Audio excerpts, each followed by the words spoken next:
거룩하신 주 하나님, 주님의 크신 사랑과 은혜에 감사드립니다. 이 혼돈스럽고 악하고 음란한 세상 가운데 저희들이 온 마음을 다해서 힘을 다해서 또 지성을 다해서 주 하나님 사랑하기를 원합니다. 저희들이 찬송을 부를 때에도 온 마음과 힘을 다해서 또 온 마음을 다해서 주님을 드높여드리기를 원합니다. 주님, 저희의 삶이 다른 누군가 의식하지 아니하고 하나님 앞에서 걷기를 원합니다. 주님, 매일매일의 삶 가운데 저희들이 주님의 말씀 가운데 거하고 이 말씀을 통해서 하나님의 뜻을 분별하고 또 하나님의 모든 뜻 가운데 온전하고 확신 가운데 서기를 간절히 원합니다. 주님, 주님의 다시 오심이 임박한 이 마지막 때에 저희들 불러주셨사온데 저희들이 그 부르심에 그 사명에 소홀히 하지 않고 성령 충만한 가운데 하나님 공급하신 능력으로 온전히 감당할 수 있도록 은혜 베풀어 주시기를 원합니다. 주님, 저희들 이 말씀이 필요합니다. 이 마지막 때에 주님께서 모이기를 힘쓰라고 명령해 주셨습니다. 우리 배단신의 모든 지체들 마음 가운데 이 모임에 대한 사모함을 또 열정을 주시고 어디든지 간에 그들의 마음이 형제들이 모여있는 이 거룩한 집회에 마음이 와 있을 수 있도록 주님께서 은혜 베풀어 주시기를 간절히 간구드립니다.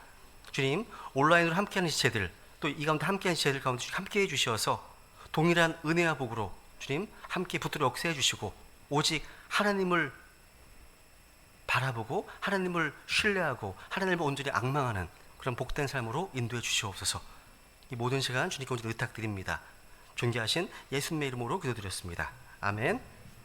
예, 우리 다 같이 출애굽기 3장입니다. 출애굽기 3장.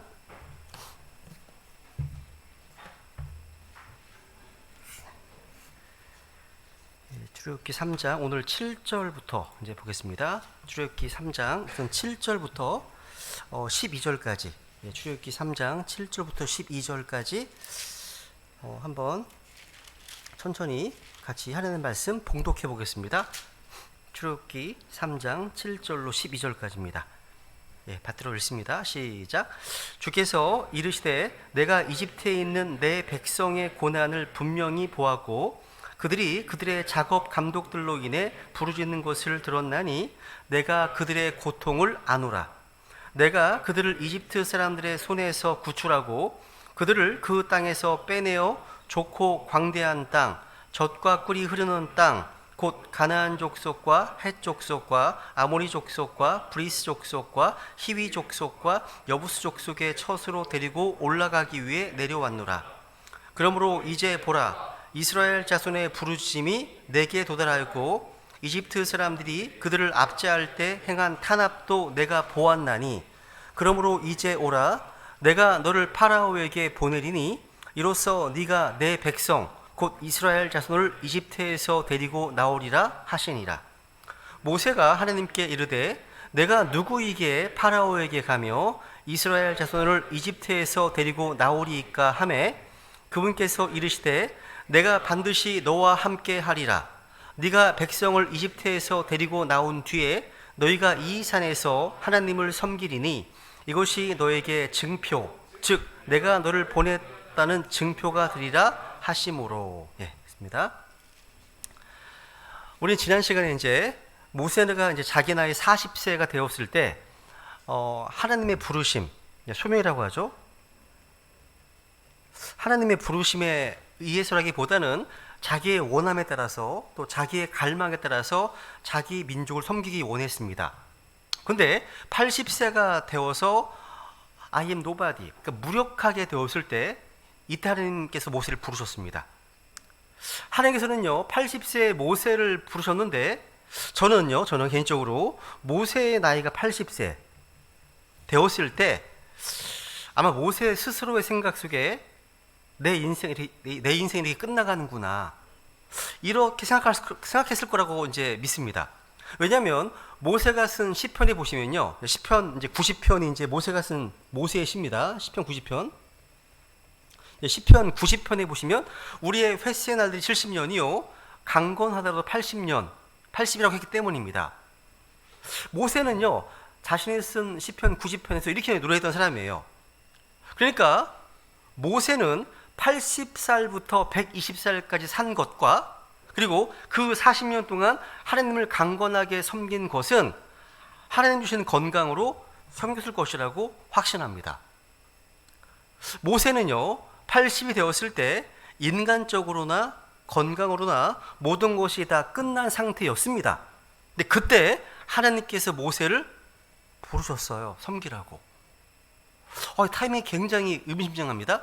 그러니까 늦었다 할 때가 이른 때이고요, 끝났다 할 때가 시작이라는 말 있죠. 그죠? 여기서 그게 사실입니다. 사실입니다.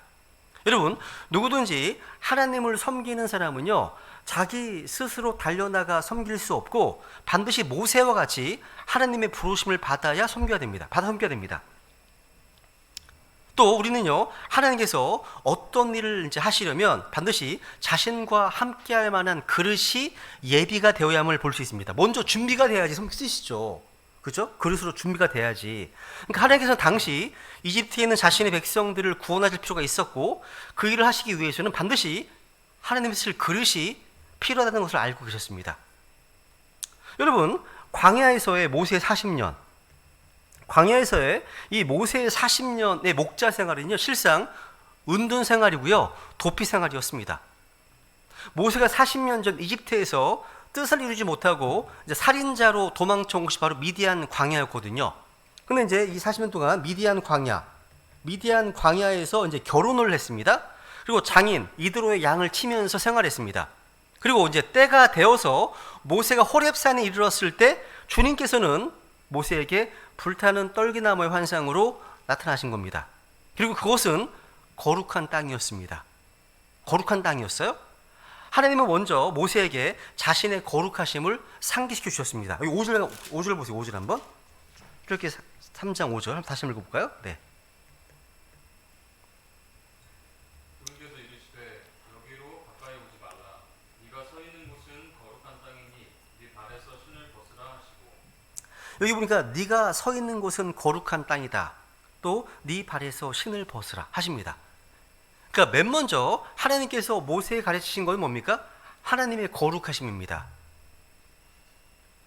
하나님은 거룩하십니다. 거룩하신 하나님이십니다. 여러분, 사람이 아무리 하나님의 부르심을 받고 섬긴다 하더라도 사람은요, 죄인에 불과합니다. 구원받은 죄인과 구원받지 못한 죄인이 있을 뿐이죠. 그죠? 다 죄인에 불과합니다.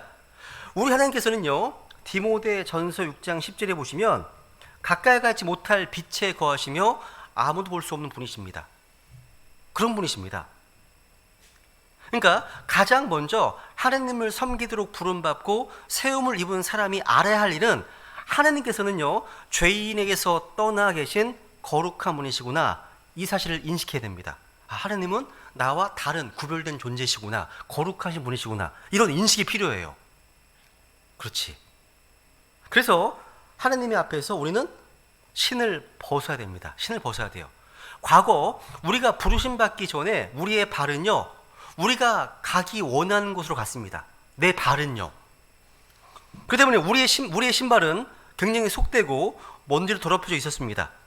그러한 발로는요, 거룩하신 하나님의 임재 앞에 설 수 없습니다.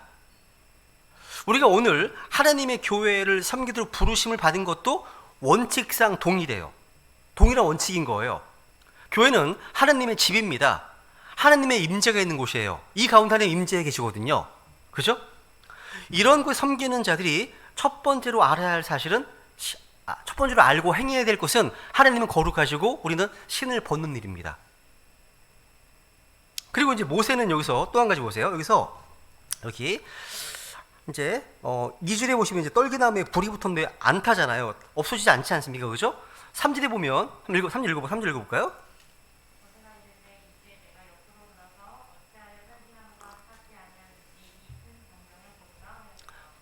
이런 자세가 굉장히 훌륭해요. 그러니까 모세는요, 하나님께서 속한 놀라운 어떤 광경을 보았을 때 이것을 그냥 당연한 듯이 아니면 일반적인 것으로 여기지 않고 더욱더 뭔가 탐구하기 위해서 앞으로 나아갔다는 사실. 교훈이 되지 않으세요? 그러니까 하나님을 아는 지식에서 자라는 사람은요, 이런 자세가 있다는 거죠. 하나님은 결코 게으른 사람을 사용하지 않으십니다. 그러니까 예를 들어서 어떤 사람이요, 말씀에서 어떤 빛을 보았거나 아니면 어떤 환경 가운데 어떤 말씀을 얻었을 때 자신이 뭔가 보고 느낀 것으로 인해서 감사하고 거기서 멈출 수 있는데 그러면 거기서 끝이에요. 끝입니다. 반드시 하나님을 더 앙망하면서 이게 뭔지, 과연 그 안에 하나님의 풍성하신 어떤 말씀이 무엇이 있는지 알기 위해 나아가야 한다는 겁니다. 그래서 뭐 성경 읽기나 성도들 간의 교제나 기도를 통해서 하나님의 말씀하심과 인도하심을 더욱더 찾아내고자 하는 그런 태도로 가져야 한다는 겁니다. 이런 자세가 필요해요. 이게 뭐지? 탐구하는 자세. 그죠? 그리고 6절에 보시면 6절 읽어볼까요? 6절이요? 네. 또 이르시되 나는 네 아버지의 하나님도 아브라함의 하나님, 이삭의 하나님, 야곱의 하나님이니라 하시니 모세가 하나님 뵙기를 두려워하였으므로 자기 얼굴을 숨기니라. 모세는요, 이제 주의 천사로 나타나신, 그러니까 하나님의 현현을 대했을 때 하나님 뵙기를 두려워했습니다. 두려워서 얼굴을 숨겼어요. 여러분, 이 두려움, 오늘 요거 강조하고 싶어요. 제가 두려움. 오늘날 하나님에 대한 두려움이 아주 가볍게 여겨지는 시대에 살고 있습니다. 이 라우디케 시대는요. 이 두려움은요, 우리가 진리를 배우는 데 있어서 아주 중요한 요소입니다. 우리 믿음의 선배들은요, 두려움이 없이는 배움이 없다고 했어요. 그러니까 두려움이 없이는 배움이 없다. 맞습니다. 여러분, 주님을 두려워하고 주님의 말씀을 두려워할 줄 모르는 사람은요, 성경을 아무리 공부하고 여러분 읽었다 하더라도 결코 진리 지식을 알 수 없습니다. 그래서 여러분, 디모데 후서 3장 7절 이런 유명 말씀 있죠? 찾아보세요. 디모데 후서 3장 7절. 짧은 구절이에요. 같이 읽습니다. 디모데 후서 3장 7절. 이 오늘날 이런 시대 아닐까 몰라요? 진리가 막 널려 있잖아요. 지금 막 유튜브에 이런 네이버에 이런 인터넷 널려 있잖아요. 근데 항상 배우는데 진리라는 데 도달하지 못합니다. 이유가 있어요. 디모데 3장 7절. 같이 읽습니다. 시작. 항상 배우나 결코 진리를 아는 데까지 도달할 수 없느니라. 항상 배워요. 근데 진리를 아는 데 도달할 수 없다고 되어 있네요. 왜 그렇습니까? 머리가 나빠서? 전혀 아닙니다. 무식해서? 전혀 아닙니다. 뭐 때문입니까? 영적 지식의 시작, 세상 지혜가 아닌 하늘로부터 내려오는 지혜의 시작은 주님을 두려워하는 데서부터 시작되기 때문입니다. 주님을 두려워하는 데서 시작되기 때문입니다. 성경은요, 분명히 주님을 두려워하는 것이 지식의 시작이다 하셨습니다. 잠언 1장 7절, 9장 10절. 유명한 구절이죠. 우리 항상 반복해야 됩니다. 다시 되새김질하고 삶에 적용하고 해야 됩니다. 잠언 1장 7절, 9장 10절.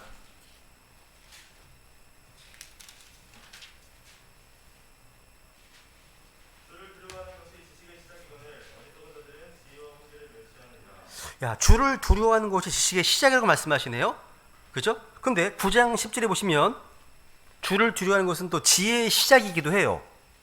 잠언 9장 10절.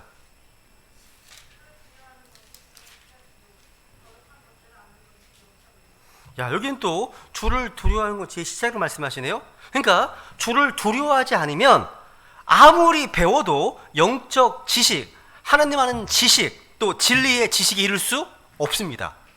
이 성경적 진리 얘기예요. 중요한 핵심입니다. 또 잠언 앞에 볼까요? 앞에 한 장 넘겨보세요. 앞으로 8장. 잠언 8장 13절. 잠언 8장 13절.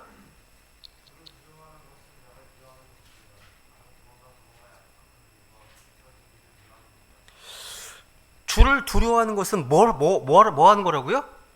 악을 미워하는 거예요. 악을 미워하는 겁니다. 성경은 거듭거듭 말씀하고 있습니다. 반복합니다. 중요하기 때문에. 앞에 잠언 3장 가보세요. 3장. 잠언 3장 7절.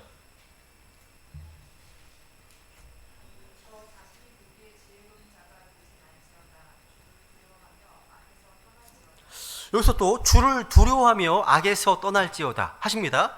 참으로 주님을 두려워하는 것이야말로 지혜와 지식의 첩경이고요, 악을 미워하고 떠나는 길입니다. 핵심은 뭐예요? 주를 두려워하는 겁니다. 주를 두려워하지 않는 사람은요, 결코 악을 버리지 못하고요, 떠나지도 못해요. 여러분, 우리가 로마서에서 복음 많이 전하잖아요. 그죠? 로마서 3장 가지고서. 근데 죄인들의 특징의 마지막이 뭐예요? 특징이 있어. 특징이요. 한마디로 주를 두려워함이 전혀 없다는 겁니다. 그래서 로마서 3장 18절에 말씀하시잖아요. 18절에 보시면 그들의 눈앞에서는 하나님을 두려워함이 없느니라 말씀하십니다. 그러니까 죄인들, 악인들의 눈에는요 하나님을 두려워함이 없습니다. 반면에 구원받은 성도들은요 주님을 두려워함이 있습니다. 이 가운데 하나님의 임재가 있기 때문에 하나님을 의식하는 사람은 주님에 대한 두려움이 있습니다. 만약에 교회에는 나오는데, 교회는 출석하는데 주님을 두려워함이 없는 성도가 있다면 그 사람은 악인과 다를 바가 전혀 없는 성도라 보아도 무방해요. 이건 죄인들의 특징이에요. 여러분, 모든 죄인들의 종착역이 무엇인가? 뭡니까? 그들 눈앞에서는 하나님을 두려워함이 없느니라 말씀하시기 때문에. 그러니까 사람들이 어떻게 악을 떠날까요? 그러니까 하나님의 은혜를 강조하고 사랑을 강조한다라도 아무리 강조해도요 그 사람이 여전히 죄 가운데 있는 것은 뭐 때문인 거예요? 주님을 두려워할 줄 모르기 때문입니다. 이게 포인트예요. 잠언 16장도 보세요. 잠언 16장. 잠언 16장 6절.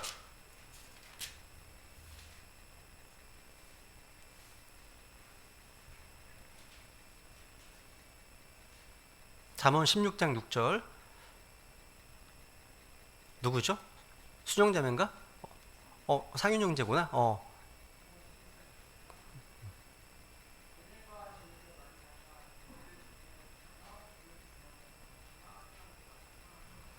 야, 주를 두려워함으로 말미암아 사람들이 악에서 떠나느니라 말씀하시네요. 그죠? 그러니까 주님을 두려워할 줄 알아야만 악에서 떠나는 겁니다. 이건 정말 중요하고 단순한 진리인데 오늘날 잘 안 가리킵니다. 하느님을 두려워한다고 하는 진리. 그래서 여러분 러커 목사님이 쓰신 조직신학 1권의 책에 보시면요 신론을 다 쭉 얘기한 다음에 맨 마지막에 하느님을 두려워함, the fear of the Lord, 하느님을 두려워함이라는 내용이 챕터로 하나가 있습니다. 아예. 되게 중요한 주제이기 때문에 양이 좀 됩니다. 필요하시고 읽으시면 좋겠어요. 주님을 두려워하는 거. 여러분 이 성경은요 믿음으로 공부해야 되는 책인 동시에 이 성경은요 또 두려움을 가지고 공부해야 하는 책입니다. 이 말씀은요. 그러니까 설교 말씀을 오래 듣고 따로 성경 공부를 한 사람일지라도요 삶이 안 변하는 것은 이유가 뭐예요? 주님을 두려워하지 않은 채 공부하기 때문이에요. 그래서 안 변해요. 변하지 않습니다. 믿음이 있다고 하는데 왜 삶의 변화가 없고 열매가 없을까? 두려움으로 말씀을 공부하지 않기 때문입니다. 그러니까 우리 마음 자체가 온유와 두려움 가운데 말씀을 스터디해야 됩니다. 베드로전서 3장 15절. 베드로전서 3장 15절. 유명 말씀이죠. 그죠? 베드로전서 3장 15절. 기본적이지만 중요한 진리이기 때문에 반복하는 겁니다. 베드로전서 3장 15절.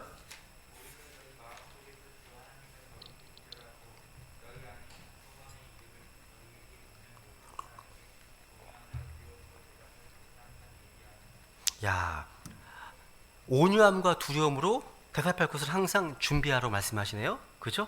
야, 여러분 이게 성경 공부뿐만이 아닙니다.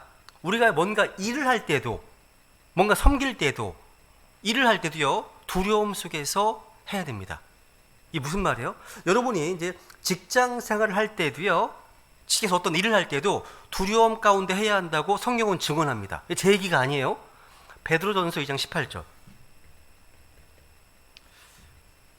그래서 사실 오늘날의 교회에서는요, 정말 뭐 향상된 교리고 뭐 어려운 교리인 것보다 이런 기본적인 얘기가 정말 필요한 시대인 것 같아요. 어려운 얘기보다 이런 기본적이고 단순한 주제. 2장 18절.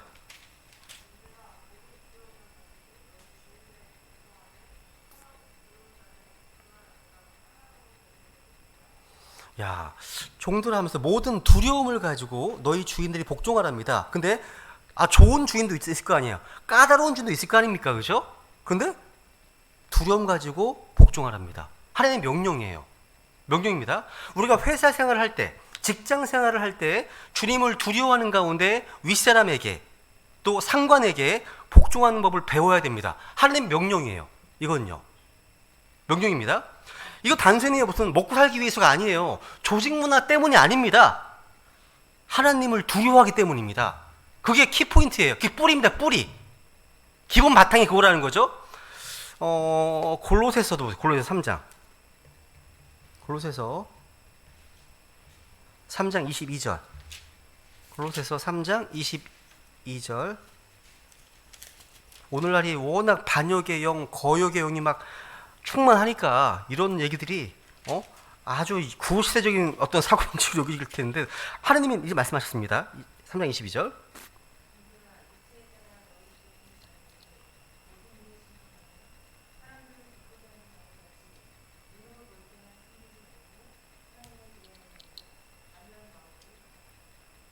야, 여기도 마찬가지예요. 그죠? 종들에게 너희 주인인 자들에게 모든 일에 순종하랍니다. 사람들을 기쁘게 하는 자들 같이 눈으로만 볼 때만 사람들은 의식하는 가운데 좀 볼 때만 열심히 하는 게 아니라 하나님을 두려워하면서 단일한 마음으로 하래요. 그러니까 무슨 얘기예요? 주인을 향한 예절의 기초가요, 하나님을 두려워하는 데서 오기 때문입니다. 그러니까 모든 순종의 기본은 뭐예요? 하나님을 두려워하는 것. 여기서 비롯되는 겁니다. 정말 중요한 거 이게요. 에베소서 5장. 에베소서 5장 21절. 에베소서 5장 21절. 하나님을 두려워하는 가운데 서로에게 복종하라. 야, 아멘. 하나님을 두려워하는 가운데 서로에게 복종하라. 그러니까 신하가 왕에게, 또 부하가 직장 상사에게, 또 아내가 남편에게, 자식이 부모에게, 양들이 목자에게 순종하는 권위의 순복, 하나님 정하신 권위의 순복은요, 오직 하나님을 두려워할 줄 알 때 발휘되는 겁니다. 이 기본 포인트예요. 이것은요, 예절의 문제가 아니에요. 이건요, 무슨 교양의 문제가 아니라 그 근원이 하나님을 두려워하는가 아니면 그렇지 않은가, 여기 출발하기 때문입니다. 그러니까 어떤 현상이나 결과를 보기 전에 원인과 뿌리를 봐야 한다는 거예요. 왜 우리나라가 이렇게 이 세상 흐름이 반역과 거역으로 충만한가? 이유가 뭐라고요? 하나님을 두려워하지 않기 때문입니다. 다. 그래서 하나님을 두려워하지 않는 사람들은요, 권위에 대한 순복을 배우지 못한 사람들이고 반역자가 됩니다. 문제를 많이 일으킵니다. 거스론자가 됩니다. 오늘날 이 교회가 반드시 강조하고 가르쳐야 되는 어떤 귀한 진리가 이거예요. 그러니까 순종을 강조해서 가르치면서 순종의 근거가 되는 주님을 두려워하는 법을 가르치지 않으면 이건 그냥 모래에 지은 집이라는 거예요. 무너져 버리는 거예요. 이건. 그러니까 우리 마음속에요, 은혜와 믿음을 가지는 만큼 주님에 대한 두려움을 가져야 한다는 거죠. 이게 중요하기 때문에 다시 이제 본문 다시 보시죠. 7절. 이제 본문으로 가겠습니다. 3장 7절. 이제 하나님께서는 이제 모세에게 자신의 백성들에 대한 깊은 관심을 보여주셨습니다. 7절. 출애굽기 3장 7절.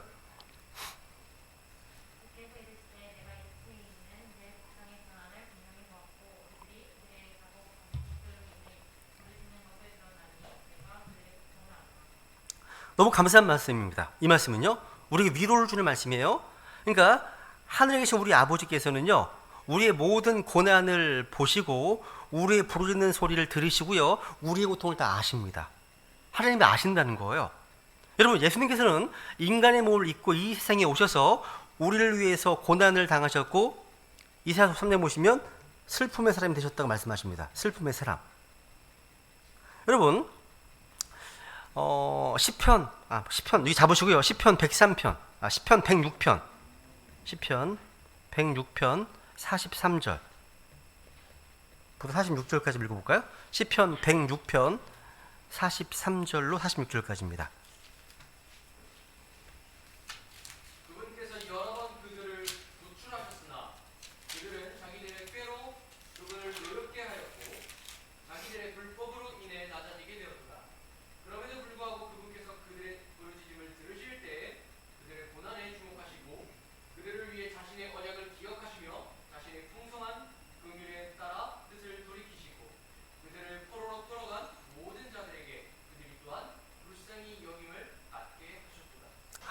이 말씀은요, 출애굽기와 정확히 일치하네요. 하나님께서는 이스라엘 민족에게 빚을 진 적이 없어요. 그들을 구원해야 될 의무가 없습니다. 하지만 우리 하나님께서는요, 은혜와 긍휼이 풍성하신 분이시기 때문에 그들의 고통을 보시고 또 부르짖음을 들으시고 구원자를 구원해 주셨습니다. 이게 그들이 구원받을 자격이 있기 때문이 아니라 하나님 자신의 긍휼하심과 은혜에 따라서 구원해 주신 거예요. 그죠? 다시 보시면요, 7절 다시 보시면, 내가 이집트에 있는 내 백성의 고난을 분명히 보았고, 우리 주님께서는요, 불꽃 같은 눈동자로 이 땅에서 고통받는 자신의 백성들의 고난과 고통을 분명히 보셨습니다. 그러니까 하나님께서요, 침묵하시는 것처럼 보일 때에도 결코 하나님 눈을 감고 계시지 않으시고요, 귀를 막고 계시지 않으십니다. 시편 121편 4절에 보시면요, 이스라엘의 주 하나님은 주무시지도 않으시고 졸지도 않으십니다. 하물며 예수님의 피로 거듭난 자신의 백성들을 잊으시겠습니까? 그죠? 우리 항상 지켜보십니다. 세상에 75억 인구가 있지만 이 세상 인구 가운데 자신의 백성들을 향해서 하나님의 눈과 귀와 마음이 향해 있다는 사실, 이게 얼마나 든든한 건지 몰라요. 얼마나 위로가 되는지 모릅니다. 또 주님 말씀하십니다. 그들의 작업 감독들로 인해 부르짖는 것을 들었나니. 야, 주님께서는 부르짖음을 들으십니다. 성도들의 부르짖음에 응답하시는 분이십니다.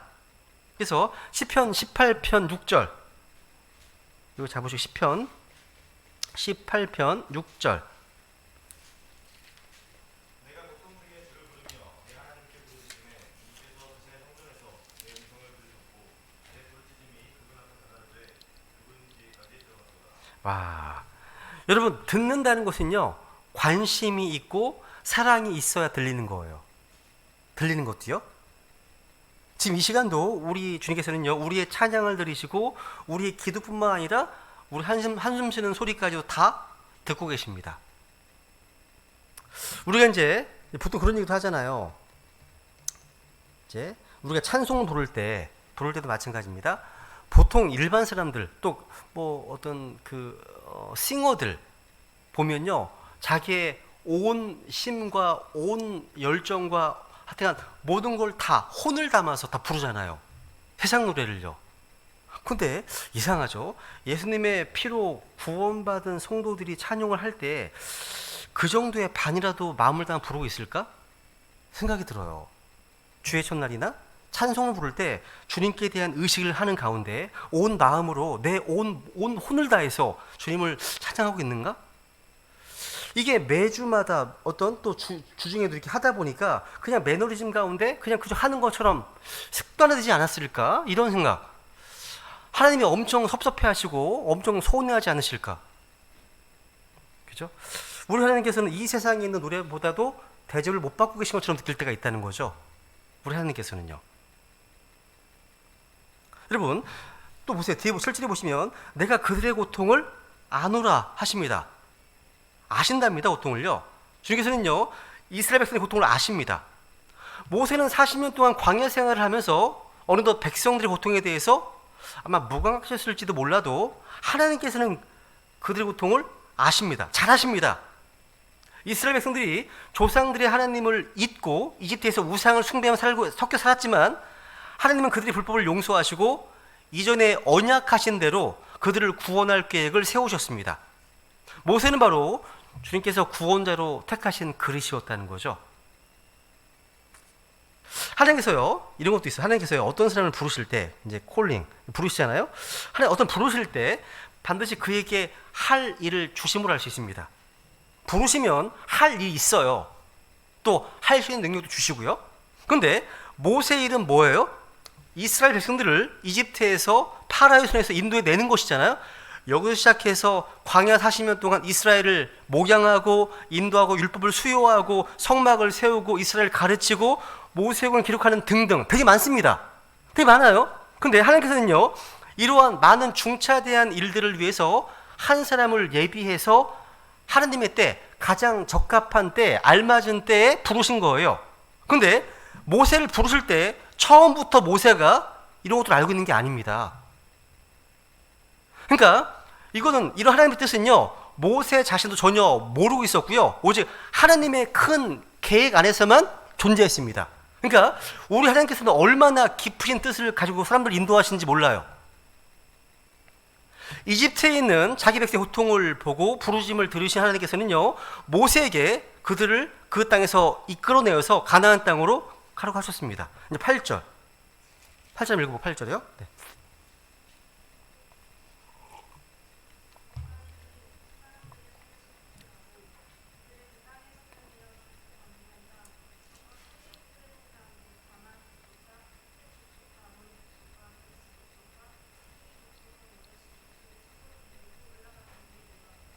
야, 여기 나와 있는 이 사악한 가나안 족속이 있죠, 그죠?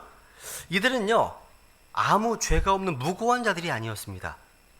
하나님께서 이스라엘 백성을 통해서 이 사악한 족속들을 심판하신 이유는 그들이 지은 끔찍한 죄 때문입니다. 또 거인과 연관되어 있습니다, 이 족속들이요. 또 하나님께서는요, 한 민족을 통해, 어떤 민족을 통해서 죄를 지은 민족을 심판하세요. 그러니까 심판의 도구가 된 민족이 죄를 짓잖아요. 또 그러면 또 다른 민족을 심판의 도구로 삼아서 심판하십니다. 이것이 바로 하나님께서 이스라엘 민족을 통해서 가나안 족속을 심판하신 이유고요, 그리고 아시리아와 바벨론을 통해서 이스라엘을 심판하신 이유입니다. 주님께서는요, 사악한 민족은 심판하시고 의로운 민족은 높이실 겁니다. 그래서 의는 백성을 높인다고 되어 있습니다. 의가. 죄는요, 수치를 가져옵니다. 여기서 이 말씀 잘 보세요. 다시 보세요. 보시면 주께서 이르시되 8절, 내가 그들을 이집트 사람 중에서 구출하고, 누가요? 내가 그리고 그들을 그 땅에서 빼내어, 그리고 맨 마지막에 보시면 내려왔노라. 와, 여기서 주님께서는요, 자신이 직접 이 땅으로 내려오시겠다고 말씀하시는 겁니다, 지금. 그러니까 왜요? 그들을 이집트 사람들의 손에서 구출하시기 위해서입니다. 또 뭡니까? 약속의 땅으로 데리고 가시기 위해서. 여기서 주님께서는요, 이스라엘 백성들에게 어떠한 조건을 달지 않으셨어요. 그러니까 주님께서 자신이 친히 하실 일을 선포하시고 그들을 행하시겠다는 뜻입니다. 지금 본인이 하시겠다는 거예요. 이것은 주님의 확증된 말씀입니다. 성경에 보시면요, 주님께서 이 땅에 내려오실 때는 심판을 하시기 위해서, 또는 구원을 하시기 위해서, 아니면 두 가지를 다 하실 목적을 가지고 오십니다. 처음 주님이 이 땅에 내려오신 그 표현이 어디 나오냐면 창세기 11장에 나와요. 바벨탑 사건 기억하시죠? 11장. 이때 오셨습니다. 7절에 말씀하시죠? 흩으시기 위해서, 심판하시기 위해서 심판하셨습니다. 다음에는 소돔과 고모라를 심판하시기 위해서 내려오셨습니다. 반면에 지금 오늘 본문에 보시면 이집트를 심판하시고 이스라엘을 구원하시기 위해 내려오셨습니다. 요거는요, 초림 때, 재림 때 다 동일합니다. 또 한 가지, 이 8절을요, 또 이제 성경 신자들은요, 복음적으로 많이 설명합니다. 그러니까 하나님께서 이집트에 있는 이스라엘 백성들의 고통을 보고 듣고 아셨던 것처럼 이 땅에 죄와 사망의 속박 가운데 있는 신음하는 인류의 고통을 다 보시고 들으시고 아셨습니다. 하나님께서 아브라함에 약속한 때가 되어서 이스라엘 백성들을 구원할 구원자를 보내셨던 것처럼 때가 되어서 예수 그리스도를 이 땅에 보내셨습니다. 여기 내가 내려왔노라, 이 말씀은요, 성육신하신 예수 그리스도께서 이 땅에 오신 것으로 적용할 수 있습니다. 직접적으로 이스라엘 이집트에서 구원한 1500년 후에 주님께서는 이 땅에 내려오셨습니다. 주님 오신 목적이요, 이스라엘의 구원과 약속의 땅으로 인도하시는 것이었던 것처럼 성육신의 목적은 무엇이죠? 죄로부터 구원해서 저 하늘로 인도하기 위한 것입니다. 똑같죠, 그죠? 하나님께서 속박의 땅, 이집트에서 아름답고 좋고 광대한 땅, 젖과 꿀이 흐르는 땅, 그 땅으로 인도하신 것은 죄와 사망에서, 또 세상의 육신의 속박에서 벗어나서 새로운 생명 가운데로 인도하시는 것에 적용할 수 있습니다. 근데 한번 생각해봐요. 8절을 다시 보세요. 이 8절을 보시면요, 제가 만약에 80세의 모세야, 제가 80세가 됐어. 그러면 주님께서 하시겠대요. 이 말씀을 들었을 때 정말 모세는 기뻤을 겁니다. 왜요? 주님께서 하신다니까. 근데 그 기쁨이 잠시였어요. 왜요? 갑자기 청천벽력 같은 소리를 또 하세요, 주님께서. 그 다음 여기 보시면 보면서 웃음이 나더라고요. 상상이 되니까 모세가 엄청 좋아했다가 9절 보세요. 9절 한번.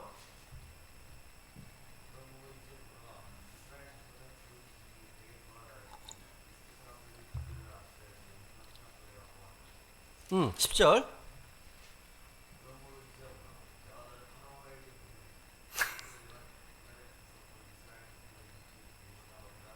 와, 모세가 그려지지 않으세요? 엄청 당황했을 것 같아요. 종종 우리 교회 성경 교사들이 당황했을 것 같은 그게 막 연상이 됩니다.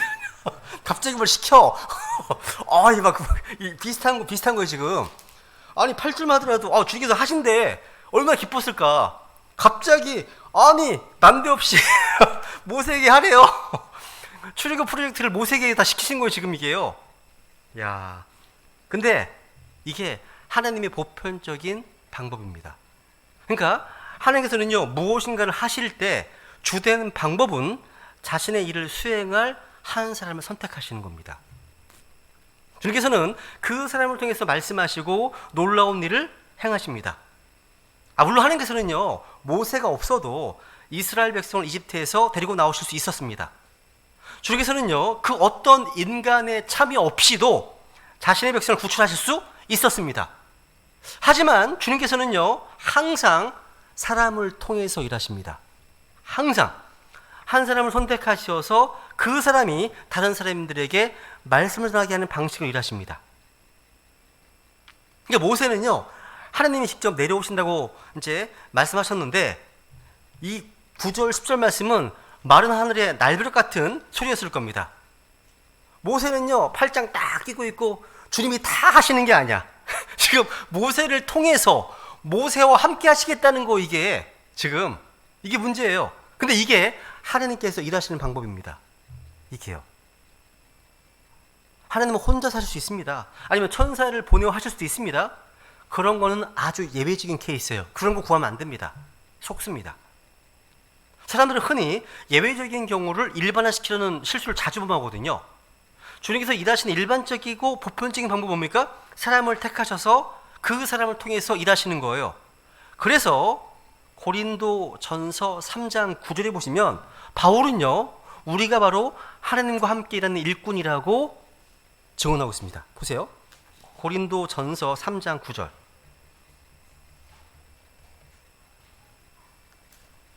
고린도 전서 3장 9절.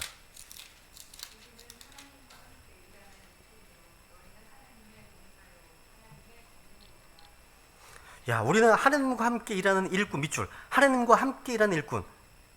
하나님이 다 하시는 게 아니에요. 하나님과 함께 일하는 일꾼이에요. 고린도 후서 6장도 보세요. 고린도 후서 6장 1절.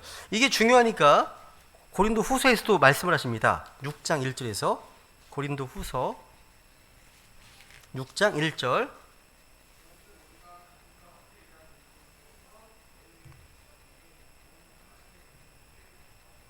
야, 그러니 우리가 그분과 함께 일하는 일꾼으로서 되어 있죠.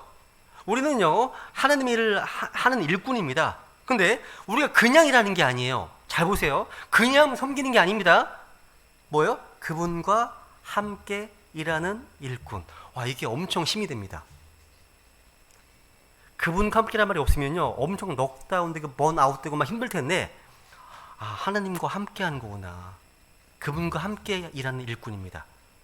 주께서는요, 우리와 함께 멍에를 이제 메시고 우리와 함께 일하십니다. 이게 비결, 영적 어떤 삶의 비결입니다. 그러니까 사병들과 함께 전쟁터에 나선 지휘관처럼 주님께서는 일터에 우리와 함께 나가신다는 거. 여러분이 주님의 일을 할 때 기억하세요. 여러분이 있는 그곳에 주님이 함께 계신다는 사실을. 우리가 그분과 함께 일하는 일꾼임을 잊지 말라는 거죠. 여러분, 이제 다시 돌아오세요. 13장 다시 보세요. 하나님께서는요, 기적을 통해서 이스라엘 백성들을 이집트에서 구출할 수 있으셨지만 그렇게 안 하셨습니다. 왜냐하면 아무런 말씀 선포 없이 기적만을 통해서 구출하셨다면 이집트 사람들은요, 자기들이 일어난 이런 재앙이 자신의 신들이 내린 것이거나 아니면 자연적인 일이라고 생각했을 것이기 때문입니다. 그래서 하나님께서 항상 먼저 증인을 보내셔 말씀을 선포하시는 거예요. 그래서 일어난 일이 그저 우연히 일어난 일이 아니라 뭐 자연적인 일이 아니라 그 일어난 일을 보고서 하나님의 권능과 뜻이구나 알 수 있게 하신 겁니다. 그것을요. 그러니까 선포되는 말씀을 통해서 하나님께서 어떻게 그 일을 행하셨는지, 이건 물론이고 왜 그런 일을 행하셨는지 사람들이 알 수 있게 되었습니다. 그래서 하나님께서는요, 파라오 앞에 모세를 보내신 거예요. 그죠? 아합 앞에 엘리야를 보내신 겁니다. 느부갓네살 앞에 다니엘을 보내신 겁니다. 유대의 통치자들과 로마인 통치자들 앞에 바울과 베드로를 보내신 겁니다. 사도를 보내신 거예요. 그리고 하나님께서는요, 우리나라 사람들과 우리의 친구들과 지인들과 동료들과 주위 사람들 앞에 우리를 보내시는 거예요. 똑같습니다. 보내셨습니다. 하나님께서는 놀라운 일을 행하시지만 사람들은 그것을 보지도 못하고 이해도 못하기 때문에 어떤 사람을 선택하셔서 그 진리를 보여주시고 사람들에게 말씀을 전하게 하시는 겁니다. 이게 하나님의 방식이에요. 고린도전서 1장 21절 읽고 넘어갈까요? 고린도전서 1장 21절. 고린도전서 1장 21절.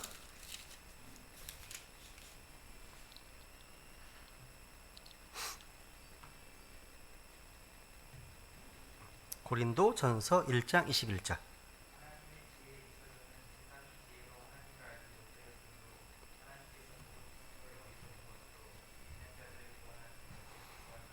아멘. 히브리인들을 구원할 수 있는 하나님께서는요, 모세를 선택하셔서 모세가 하나님을 대신해서 기적을 행하고 말씀을 선포하게 하셨습니다. 그래서 파라오와 이집트인들이 하나님의 권능을 이제 알게 되는 거고 잘못 해석하지 않게 하셨다는 겁니다. 근데 모세 입장에서는요, 자신을 쓰시겠다고 하시는 주님의 부르심이 얼마나 힘든 일인지 막 상상이 됩니다. 그러니까 하나님이 부르신 일 잘 생각해 보세요. 출애굽기 1장에 묵상을 많이 해보세요. 해보시면요, 하나님이 부르심이 지금 시키시는 일이 얼마나 부담이 정말 심했을까 막 상상이 돼요. 모세는 이미 경험을 했어요. 40년 전에 이미 경험을 했어요. 자기 백성이 자신을 거부하고 배척해 했던 아픈 상처가 있어. 기억이 있잖아요. 있습니다. 모세는 이스라엘 백성들이 얼마나 고집이 세고 권위에 불순종하고 완악하고 반역을 잘하는지 직접 겪어본 사람이에요. 다 알아요. 모세는 또 이집트의 이 파라오 왕이 어떤 인물인지 잘 알고 있습니다. 이 파라오 성이 얼마나 잔혹한지, 이스라엘 백성과 자신을 향해서 얼마나 적대적인지 잘 알고 있었습니다. 이전에 이미 파라오를 피해서 이곳 미디안까지 도망을 온 죄수의 신분이었거든요. 다 알고 있습니다. 여러분, 이게 40년이 지났다고 하지만 모세는, 제가 모세라 하더라도요, 엄청 두려웠을 것 같습니다. 그 트라우마 상상되시지 않으세요? 근데 주님께서는요, 자신이 이스라엘을 구원하겠다고 말씀하신 후에 곧이요, 내가 너를 보내겠다 하시니까 이게 얼마나 좋겠습니까? 정말 놀랐을 거예요, 진짜로요. 강원은 80년밖에 못 사는데 왜 80년 자기를 부르실까? 그죠? 야, 여러분, 하나님께서는 왜 이렇게 다 늙어버린 모세에게 이 일을 하려고 부르셨고 맡기셨을까요? 답이 정확합니다. 답은 하나님께서는요, 약한 것들을 들어서 강한 것을 부끄럽게 하기 위해서입니다. 하나님의 권능, 영광을 나타내기 위해서. 당연하죠, 그죠? 그러니까 하나님께서 모세에게 이 일을 맡긴 것은요, 모세가 탁월한 능력과 지혜가 있기 때문이 아니에요. 모세야말로 이집트 왕궁에서 배웠던 인간의 지혜와 학문, 또 왕자로서 누렸던 어떤 세상의 권력이 아무것도 아닌 사실을 가장 깊이 깨달았습니다. 직접 체험했거든요. 본인이 체험한 사람이잖아요. 모세는 약했기 때문에 자신의 약함과 어리석음을 40년간 절감하고 있었기 때문에 주님의 택함을 받은 겁니다. 이제 힘이 없어. 이제 힘이 없어요. 힘이 없습니다. 이제 권세도 없습니다. 함께 일할 만한 동료도 없습니다. 하나님께서 자신의 일꾼을 직접 이제 뽑으실 때 요거 읽고 넘어갈까요? 그냥 고린도전서 1장 26절. 고린도전서 1장 26절.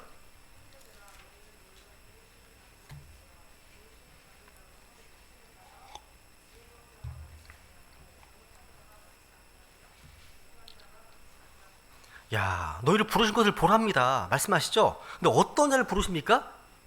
여러분이요, 내가 약하고, 내가 어리석고, 내가 nothing, 아무것도 아니라는 사실을 깊이 자각하면 자각할수록 하나님의 사역에 더 귀하게 쓰임받을 수 있습니다. 11절. 출애굽기 3장 11절. 11절.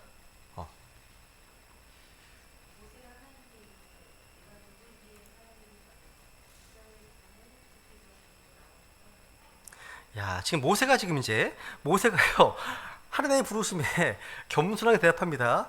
내가 누구에게 파라오에게 가며 이스라엘 자손을 데리고 나오리까? 겸손한 것 같죠, 그죠? 그러니까 모세는 히브리인을 괴롭히던 이집트인을 죽일 때 자신이 이스라엘을 구원할 수 있다고 생각했지만 광야에서 40년간 오랜 시간을 보낸 후에는 I am nothing, 자신은 아무것도 아니구나, 중요한 교훈을 배웠습니다. 이제 모세는 자신을 신뢰하지 않게 되었습니다. 때가 된 거예요. 사실 이제 모세를 통해서 이스라엘을 구원하신다? 이 말씀은 새로운 게 아니에요. 새로운 게 아닙니다. 과거에 자신이 하나님을 위해서 무엇인가를 할 수 있다고 생각했습니다. 하지만 이제는요, 자신이 아무것도 할 수 없다는 걸 사실 깨달았습니다. 근데 바로 그때 하나님께서는 때가 됐다, 준비가 됐다 판단하신 거예요. 그래서 잘 보세요. 여기 보시면 주님께서 이제 말씀에 모세의 답변 다시 보세요. 보시면 모세가 하나님께 이르되 내가 누구이기에, 밑줄, 내가 누구이기에요. 그러니까 하나님의 부르심에 대한 모세의 답변이 뭐예요? 내가 누구이기에, 이거라는 거죠. 이것은 일련 믿지 않는 불신처럼 보이기도 하지만 지극히 정상적이고 지극히 당연한 반응입니다. 세월이요, 모세가 가르쳐준 것은요, 자신이 아무것도 아니라는 사실이에요. 모세는 자신이 단지 먼지 지나지 않는 자라는 사실을 자각하고 있는 겁니다.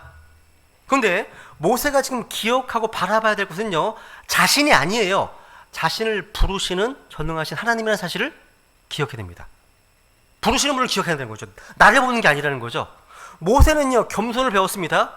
동시에 사람을 통해서 일하시는 전능하신 하나님을 믿는 믿음을 배워야 했습니다. 하나님께서 자신을 택하신 것은요, 자신이 바로 아무 쓸모없는 존재였기 때문이라는 사실을 알아야 한다는 거죠. 모세는 자기 힘이 아니라 하나님의 능력으로 일을 해야 되는구나, 이 사실을 배워야 됩니다. 그래서 주님을 위해서 일하기 원하는 자, 그러니까 주님을 위해서 일하기 위해서는요, 반드시 주님을 통해서 일하는 법을 배워야 됩니다. 주님을 통해서. 그래서 고린도후서 4장 7절.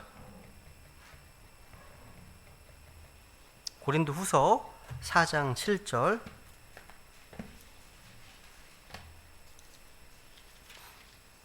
그러나 우리가 이 보배를 질그릇 안에 가지고 있나니 이것은 뛰어난 권능이 하나님에게서 나고 우리에게서 나지 않게 하자. 아멘.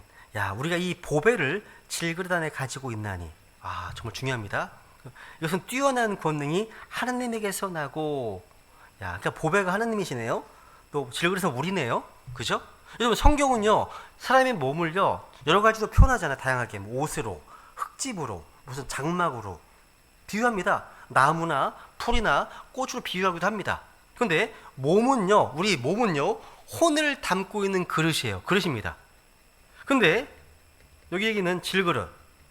질그릇은요, 재질이 보잘것없는 아주 천한 그릇입니다. 그죠? 질그릇이니까. 하지만 그릇의 가치는요, 그릇 자체보다 그릇 속에 담긴 내용물에 따라 결정됩니다. 내용물이 중요한 거예요. 그릇을 보면 불평불만이 나오겠지만 그 속에 있는 뭘 봐요? 그렇죠? 보화를 본다면 기쁨이 넘칠 겁니다. 우리는 천한 질그릇에 불과합니다. 너무 약해서 깨지기 쉬워요. 질그릇이니까 다 깨지기 쉽습니다.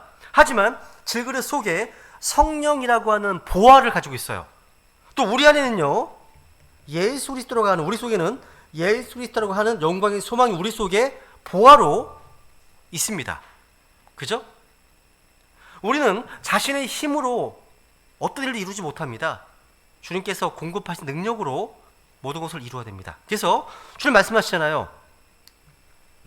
요한복음 5장 3절에서 주님 스스로 말씀하십니다. 나는 스스로 아무것도 할 수 없다 하셨습니다. 마찬가지예요. 문제는 각자 자신의 그릇을 하느님 앞에 잘 돌보는 것이 중요해요. 이 그릇을요. 어떻게? 깨끗하게 해야 돼요. 디모데후서 2장. 시간이 많이 갔네요. 이제 마무리해야 되겠네요. 디모데후서 2장 21절. 정말 깨지기 쉽습니다. 진짜 깨지기 쉬워요.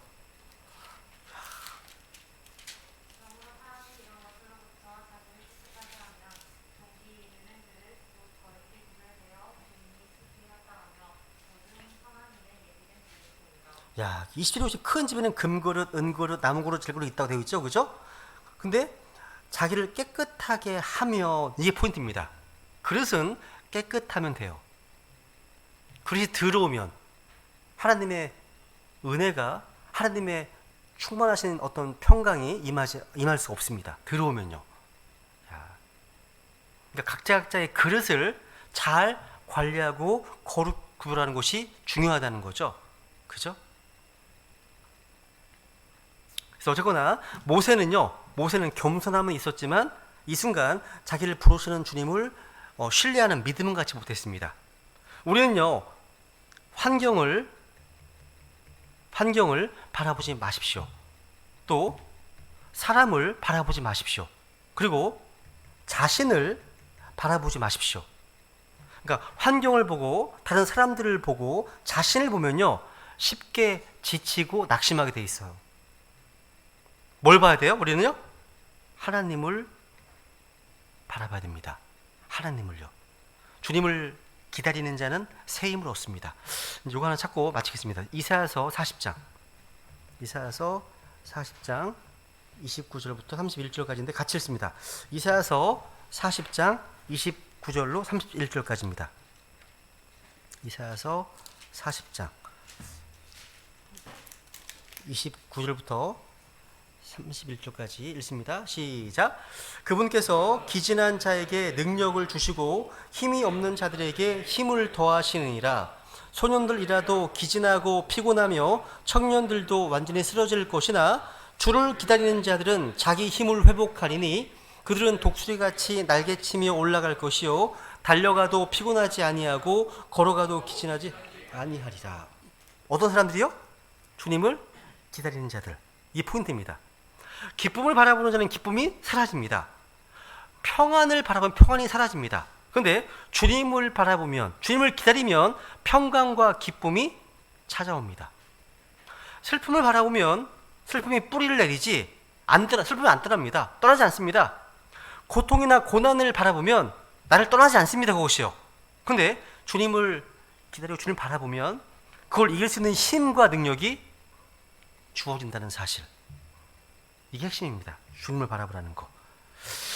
예, 오늘은 여기까지 하겠습니다. 12절부터는 다음 주에 하겠습니다. 오늘 들으신 말씀을 좀 기억하시면서 우리 모두 주님의 부르심에 겸손하게 반응하면서 또 하나님의 함께하심을 신뢰하는 가운데 그 사명에 순종하겠다고 결단하시는, 그러면서 주님께 은혜를 구하겠습니다. 자, 기도하시고 우리 함께 공동 기도 제목 기도하겠습니다.